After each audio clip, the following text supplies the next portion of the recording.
Is Steve Grissom, and his first lap was 47.701, 188.675, 17th fastest. If he get up to about 47.50, I think that means he will be in the field solidly for Saturday night's Pepsi 400. Here he comes. Checker flag is out. 47.50, Steve, is what you need. Can you do it? And, oh, he sure did. Wow, look, did he ever? 47.374. 189.978. 12 so far. Yes, he's in there. In there solidly. Ray, meanwhile, is with Wally Dallenbach. In the 10, and Ted Musgrave goes out in the First Plus Financial Ford Taurus. We have had 31 qualifiers so far, and the pole speed right now is 193.611, turned in by Bobby Labonte. And at the other end of the spectrum, the 25th fastest is Ricky Rudd at 188.454. Ted Musgrave about to take the green flag and begin his qualifying run. He was not real fast in practice, was he, Ben? No, he really wasn't. Let's see. I will tell you in a moment. 37th fastest in practice. See, his best start in 1998 was 6th at Bristol. I think Musgrave is throwing away this lap as we see his line through the corner, a lane off that white line. Ray's down there with Hud Stricklin, Ray. Yeah, Bob, actually, this is the new order of the Alabama gang right here. Gary Bradbury talking it over with Hut, and I want to know between you two who's going to go the fastest. Well, we're racing back and forth right now. Yeah? Yeah, we don't know. We hope we both do, but I don't know. Our car's been running pretty good. You know, we've been, I think we was into the practice deal about 17th. So, you know, we never done a bonsai deal, so hopefully we can pick up from that. Can you make the show, Gary? Well, I don't know. We got the same car we had at Talladega. You know, we've helped the car some, but I really don't know if we've helped it enough. You know, it's a shame for Pilot Travel Center. They've stuck with us, and our Speedway program's really struggled all year, and we just hadn't had time to get our cars together. But we're better than we were at Talladega, but we'll just have to find out here if we're going to be good enough to get in. Do you know what your deal is for 99 yet? Not really. A lot of talk going on, but it's going to be hard to say. For hopefully in about 3 more weeks we can know. Well, all of this is narrowing down, guys. We're going to find out who's driving what in the next couple of weeks. Should all begin to shake out at that time. Ted Musgrave did not make the cut on lap number 1. He should on this lap, though, if he can pick it up a couple of tenths or a quarter of a second. Should break in that top 25. First lap was 188.076. He takes the checkered flag. His qualifying run is over, and just barely. He just barely into 24th spot at 47.649, 188.881 miles per hour. Ricky Rudd's been bumped right now. Dallenbach on the bubble. And on the pole, Bobby Labonte. More from Daytona International Speedway in a moment. 36 cars have now qualified, and the next out is Hut Stricklin in car number 55. Now, Andy Petrie will run 2 cars in 1999, and his second driver will be Kenny Wallace, right? In car number 55. Right. With Square D as a sponsor, but they thought they would get a head start on the 1999 season by running Hut Stricklin in a couple of races. They have a new crew chief. They have a crew chief in this car, Jimmy Elledge, who worked with Jack Roush earlier this year. As a matter of fact, still changes front tires for Roush, and will do so the rest of the season. They're trying to get their feet wet, trying to understand a little bit about these race cars and let the crew work together a few races before Wallace comes on board. As Hut Stricklin comes by and takes the lead. As he indicated when we talked to him, he really didn't run that bad in practice. He was 17th quick overall at above 190 miles an hour.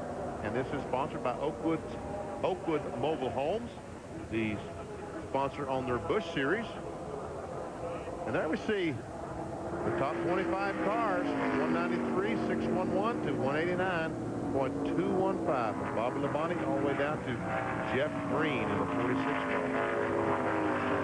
Stricklin was not in the Daytona 500 this year. In the Pepsi 400 last year in July, he started 19th and finished in 36th position. He's coming off quarter number 4 to get the white flag and halfway around on his qualifying effort.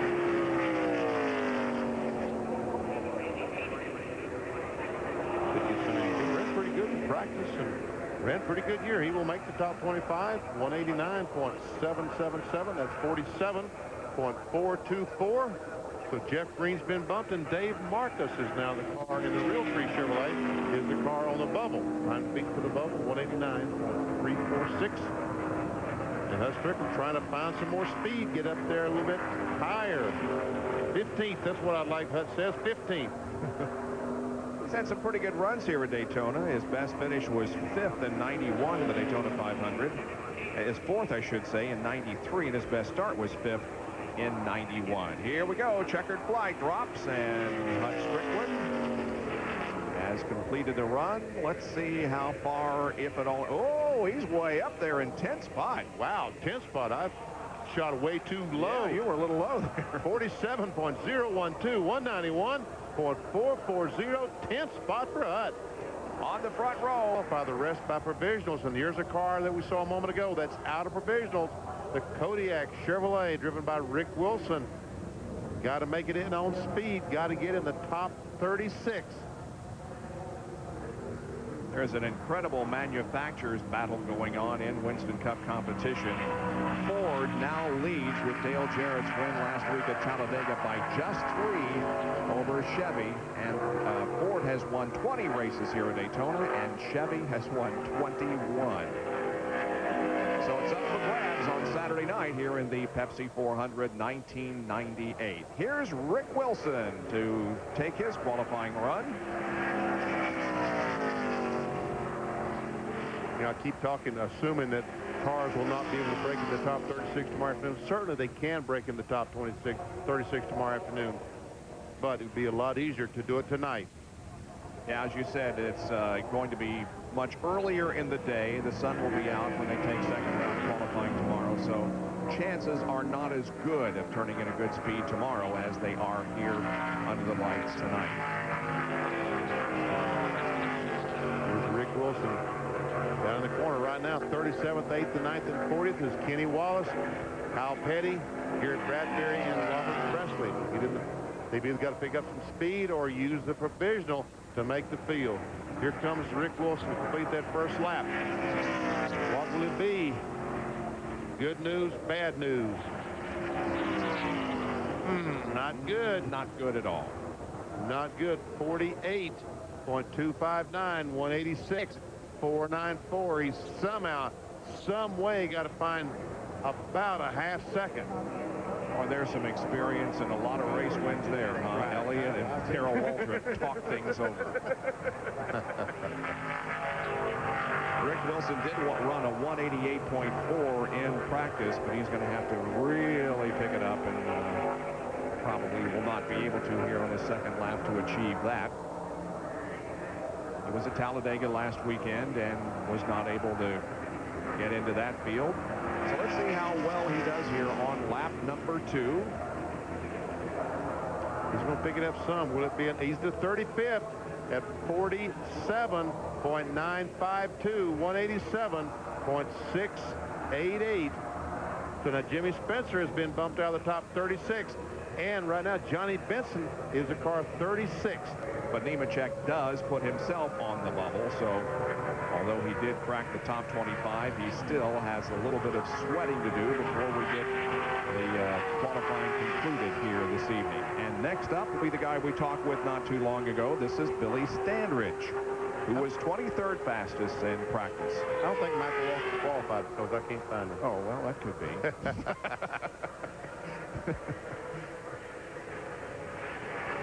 Billy Standridge, 189.514 in practice, so if he can do that, he'll be in pretty good shape. Not in the top 25, but will be among the top 36. Still looking? Yeah, still looking. You know, Standridge talked about it, and this car has been running awfully doggone well. We see it's one of those T-birds. Bobby Labonte has taken the pole here, and as I said, now 5 to go after Billy Standridge. 193.611 was the speed that Bobby Labonte turned in. Jeff Burton is second, followed by Jarrett, Labonte, and Earnhardt. Jeff Gordon is 8th quick, and as you see there, Mark Martin is 6th fastest. I found the answer for you. 300ths of a second. Nemechek was faster than Michael Waltrip. First lap for Billy. How'd he do? He made it. Wow, 24th. 47.441. 189.709. Joe Nemechek's been bumped. And right now, Jeremy Mayfield is on the bubble. 189.685 is the time to beat. Ray is with Bobby Hamilton. Well, Bobby, we see you looking around at the lights here. You know what this place looks like now. What do you think it's going to be like racing under these lights? It's going to be pretty easy for us. I mean, they've done an excellent job lighting the place. The race fans are going to have to love it. It's going to make it a lot better for them, you know, the coolness, the breeze blowing and everything like that. Another thing I think it's going to do, the cars are going to drive somewhat better because here in the 4th of July race, you know, the cars usually get tight and start pushing. But, you know, this car right here is what we run in Talladega, and the chassis on this car really works good. So we're hoping we can have a good run for Kodak and Landauer. You guys run inches apart out there on the track. Are you concerned about shadows at all? Not really. You're so bunched up, you're not going to be paying no attention to anything but about the 15 cars on each side of it. That's about it.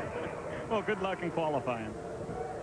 Bobby Hamilton will be out in just a moment. Next up is Darrell Waltrip as Billy Standridge clocks in 18th best. This is on the racetrack. First lap was 37th best, 47.918, 187.821. And this is a Hendrick engine in this car. Same engine that Jeff Gordon, Terry Labonte, Wally Dallenbach have in their cars. And we can see Pardis is trying his best. 37th. He's to pick up, oh, I don't know. Anything would be better.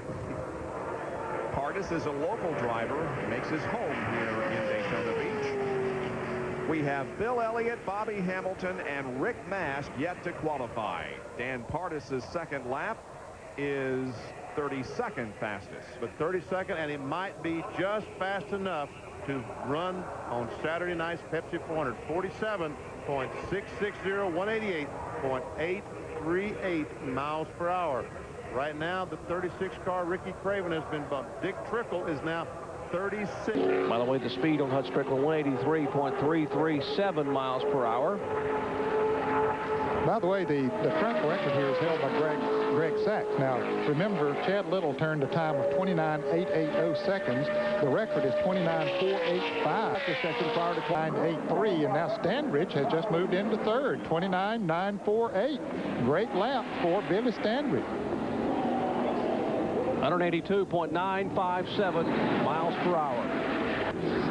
Morgan Shepherd did make a run there a moment ago. Morgan is currently 21st. He ran 30.397 his elapsed time, so Morgan probably won't make the top 25.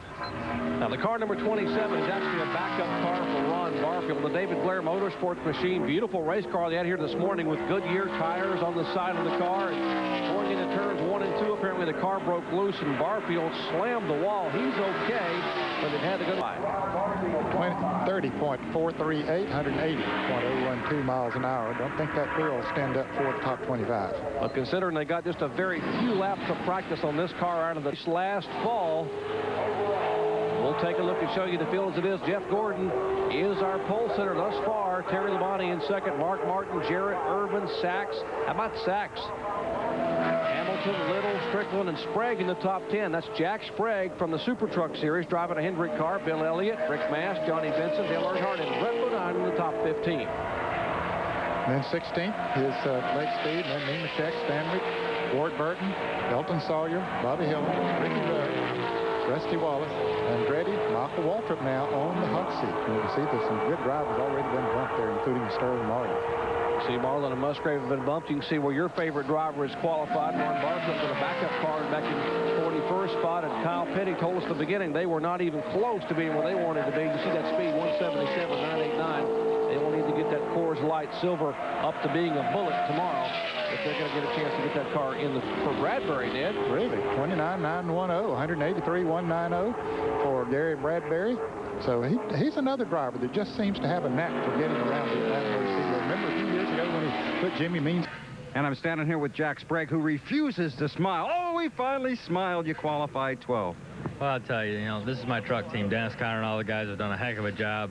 The second time we ran this car, ran at Phoenix, and Pedigree Pontiac's running good. We were good right off the truck this morning. I think we only ran 6 laps of practice, and if I could have just repeated what I did in practice, I'd be third quick. So that's a little bit disappointing. But it was just a little too tight qualifying. But we're 12th. We're in the show. Second Winston Cup race. I guess that's a pretty good deal. Okay, now you're part of this Hendrick family of motorsports here. What's your role in this race on Sunday?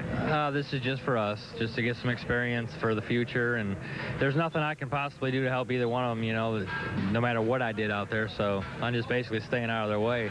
But this was planned back in the spring. We'd run Phoenix and Atlanta this year and possibly some more next year. But just basically getting, you know, this team and myself some seat time and some race time and see how we can perform in the Cup car. You know, we ran Phoenix and we ran awful well. We just, you know, my guys don't hot pit. The trucks don't have hot pits. So that was like a new deal for them. And it hurt us a little bit, but we all knew that going in. I wasn't disappointed. And you know, they did a great job for never doing it. But we ran with good cars all day and finished the race and didn't hit nothing too awful hard. So, you know, it was a good day. And we've got a pit crew here. My guys aren't doing it, but we've got a real good pit crew for here. And the car's running well, and Dennis has got it running well. We haven't turned the first screw all day. So I guess the second Cup race qualifying 12th, I should be pretty happy. Yeah, and from the shadows to the spotlight, Jack, an amazing season in the Craftsman Truck Series for you. Well, it really was. There again, Dennis and all the guys and Rick and Jimmy and everybody at Hendrick did a fabulous job for me. The motors were awesome. The trucks were awesome. I couldn't ask for anything better. I mean, it's kind of like I'm still dreaming. I mean, when I got hired into this deal, I would know I was dreaming.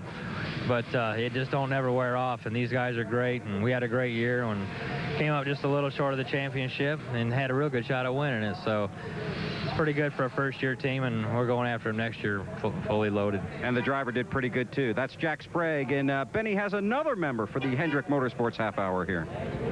Hey, Skinner says, hey, I missed a shift. Nothing else to say. Number 21 in trouble is Toby Butler. The Ortho Lawn and Garden Care Products Ford has slapped the wall. Gets her refired, but he's got big damage on the left front. He sure has. Them guys are going to have to really work hard to get the... Looks like the left rear quarter there is all up against the tire, and the left front's kind of beat in a little bit. He's moving, though.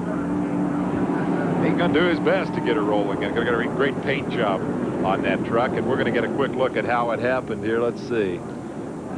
It's hard to tell if he had any help there. You know, going off on these turns here, the trucks get awful loose, and if you just get a little tap and get a little help, you know, things are going to turn around on you. Toby Butler had an eye-opening experience at Phoenix, the opening race of this series. He finished 25th there.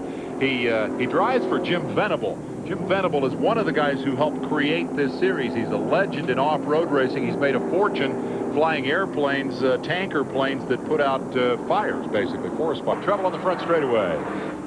We got Walker Evans spun out, and we've got Sammy Swindell spun out, but continuing to truck. He's over on turn 2. Meanwhile, the off-road racing legend who contributed 18 of those championships we talked about at the top of the show has spun her out. That is Walker Evans. Also Jerry Glanville involved. He's number 81.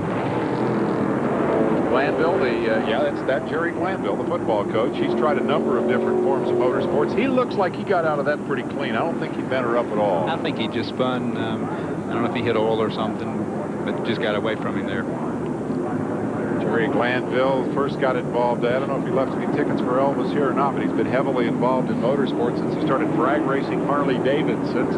His pit crew is all Native American. They use their racing efforts to raise money for Scottish Rite Hospital for Children. I mean, he's an interesting guy. A lot of smoke off Sammy's truck, and you see Walker Evans' Dodge down on the inside. I'm not sure if they made contact or not. Sammy seems to get it in gear, and he's gone again.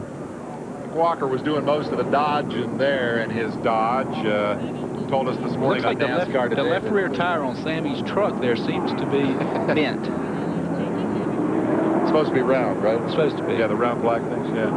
Well, he's going to apparently stay out there, which should be an interesting challenge. Keep in mind, we're just 12 laps from, actually 13 laps from the caution flag that will bring the field to a stop. They'll go to the pits and have a brief caution for the